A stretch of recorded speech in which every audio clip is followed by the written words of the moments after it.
All right, ladies and gentlemen, welcome to today's video. Welcome to the Video Game Fight School channel. Thank you very much for tuning in. It appears that my work is not done for the week, and I've pretty much stumbled across a whole bunch more information here surrounding Gotham Knights. So shout out to the Gotham Knights community. Those of you on Twitter, you know yourselves. You guys are really dropping all of these dimes, and I really do appreciate every single bit of it because it's very important that in this particular discussion and conversation for Gotham Knights, that we get all the details as correct as we can, especially from the more official sources. You see, there really isn't too many in terms of how these details are getting disseminated. Warner Brothers Games Montreal is on this circuit, basically sharing information. We're looking forward to Gamescom, where we'd probably be seeing some gameplay. That's what I'm kind of hoping for more than anything.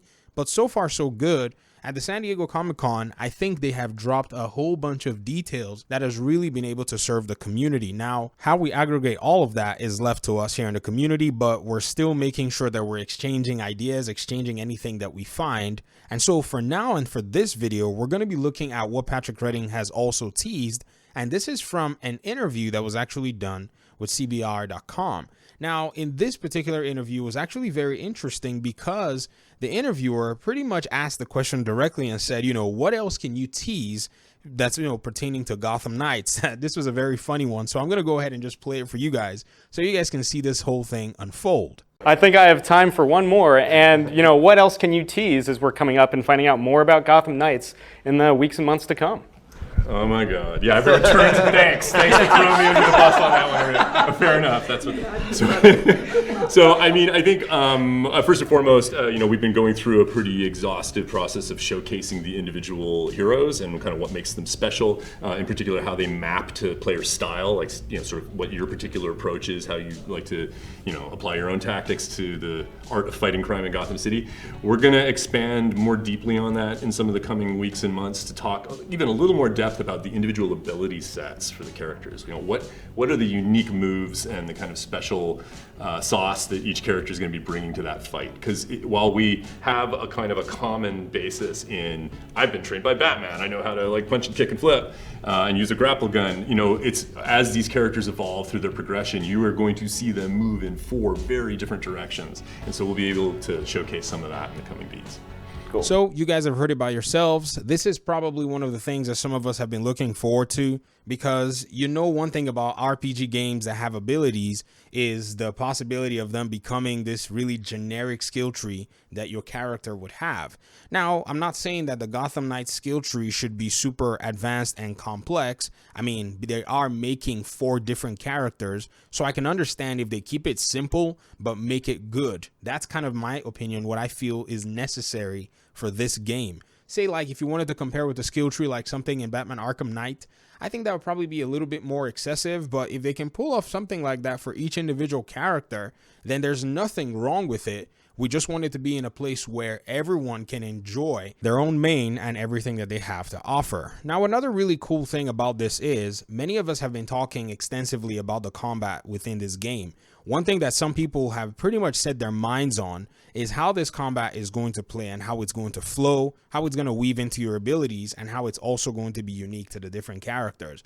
I've always been one of those combat heads. In fact, for those of you who may or may not know, I started this channel to really examine combat in a lot of video games, but my extreme addiction to Batman roped me into this niche. And so here we are talking about Gotham Knights, and I've just put aside all of those dreams and aspirations. But I really want to see what the combat really does look like and feel like from an ability perspective. You see, many of these games get designed and developed, and sometimes you may not necessarily have what the core identity of the combat looks or feels like. In this game, I think the ability system is probably what's going to be the central point of the combat system and how you can pretty much go ahead and get all of your characters to pretty much resonate with the way you want to play. And this brings me to my other question surrounding Red Hood. Now, one really interesting thing too about that character is, judging from his last gameplay and the way that he was presented, it still left a huge question mark on this particular game. Now, in this interview, you guys heard Patrick Redding mention the fact that each of the characters are going to eventually diverge in their own unique way once you start to use them and they start gaining more experience.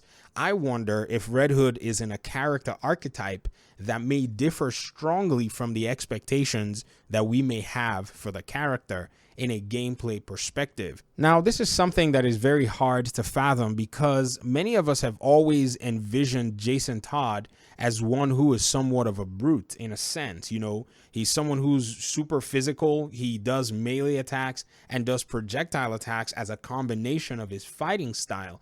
But could it be a thing where the developers have somewhat adapted him to be one of those characters that you can spec into either of these particular archetypes? So whether you want him to be much more powerful in his projectile systems, or you want him to be more of a brute, or maybe you can kind of mix and match depending on your skills that you've leveled up and the way your gear systems work. You see, honestly, I can't even give a very clear picture in my mind, even if I try to envision it, until we get to see these systems get presented to us. Now, I'm not saying they should present everything and spoil the whole game, but it is quite nice for us to be able to kind of get a handle as to what it is we're going into.